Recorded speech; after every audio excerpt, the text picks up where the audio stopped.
मैंने बहुत बार बोल लिया है आप सबसे, पर आपको समझ में नहीं आ रही वो चीजें।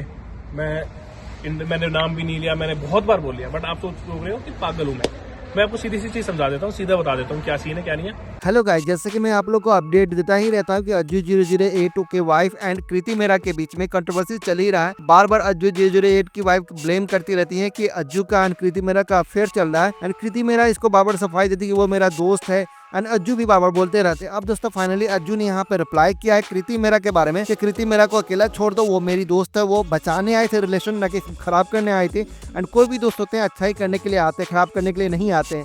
क्या कुछ बोला उन्होंने, पहले आप वो देख लीजिए। देखो, कीर्ति को भाई बीच में खींचना छोड़ दो। जो घसीट रहे हो तुम उस लड़की को, उसका कोई लेना देना नहीं है। अगली चीज, किसी की जिंदगी खराब करके मानोगे क्या, ये बता दो मुझे। घर परिवार सबके होते, सबको सब कुछ पता होता है, ठीक है। वो बंदी किसी को कुछ नहीं बोलती इनडायरेक्टली वे में, कैसे भी उसने कभी कुछ नहीं बोला आज तक, और तुम आके फैसला कर रहे हो। तुम्हें शर्म आनी चाहिए कि किसी के बारे में ये सब चीजें बोलते वक्त तुम खुद अपने घरवाल में झांक के देख लो, तुम कैसे क्या बोल रहे हो क्या नहीं बोल रहे हो। और मुझे पता है ये 15, 16, 17, 18 साल के बच्चे हैं, जो भी है, मतलब जो है, उनको पता नहीं है क्या करना है क्या नहीं करना। एक बार अपने घर वालों को बोल के देखना जो बातें तुम बोल रहे हो। मेरी पर्सनल चीजों की वजह से तुम किसी को भी गाली दे रहे हो, किसी को भी कुछ भी बोल रहे हो, जो गंद बोल रहे हो, तुम अभी तक समझ में नहीं आया। यूट्यूब टाइटल्स थंबनेल से समझ में आ जाता है लोग को कि कौन व्यूज के लिए क्या कर रहा है क्या नहीं कर रहा है, समझ जाना चाहिए।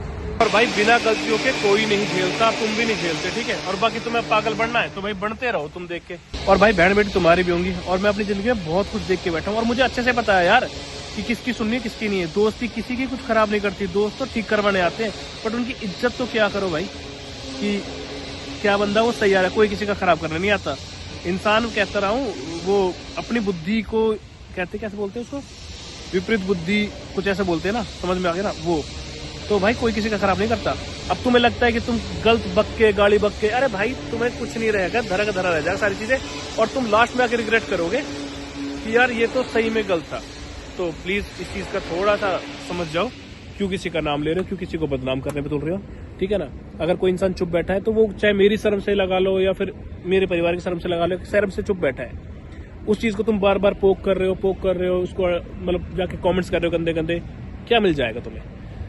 पागल नहीं हूं मैं भाई, मैं 30 साल उम्र होली मेरी, आई समझ में, 30 साल उम्र होली मैंने, और मैंने जिंदगी में आज तक यही चीज देखी है। और रही बात मुझे सही गलत समझाने वाले तुम, मुझे भाई बहुत अच्छे से पता सारी चीजें, क्या कौन सी चीज सही है कौन सी गलत है, कहाँ कैसे बोलना कहाँ नहीं। 30 साल उम्र हो लिया, अब 30 साल उम्र का थोड़ा बहुत तो तजुर्बा होगा मुझे भी। और एक चीज मैं और बता देता हूँ, मैं हमेशा अपनों से बड़ों के साथ ही बैठा हूँ, छोटों के साथ नहीं बैठा हूँ। हमेशा मैंने ये देखा, जितने भी मेरे जो पुराना फ्रेंड सर्कल है वो सब मेरे से बड़ा ही है। तो किसी को गाली देना, किसी को उल्टा बोलना, कमेंट सेक्शन में आके गंद बकना, तो इंसान क्या ही करेगा, ब्लॉक ही करेगा। तुम्हें लगता है कि इन चीजों से, देखो मैं एक बताता हूँ आपको, जब अगर मैं गलत हूं तो मैं सारी चीजें सुनूंगा, अगर मैं गलत नहीं हूं ना तो मैं यहाँ नहीं सुनूंगा 1% किसी। एंड इस कंट्रोवर्सीज के ऊपर में आपका क्या राय है, प्लीज कमेंट करके जरूर बताना।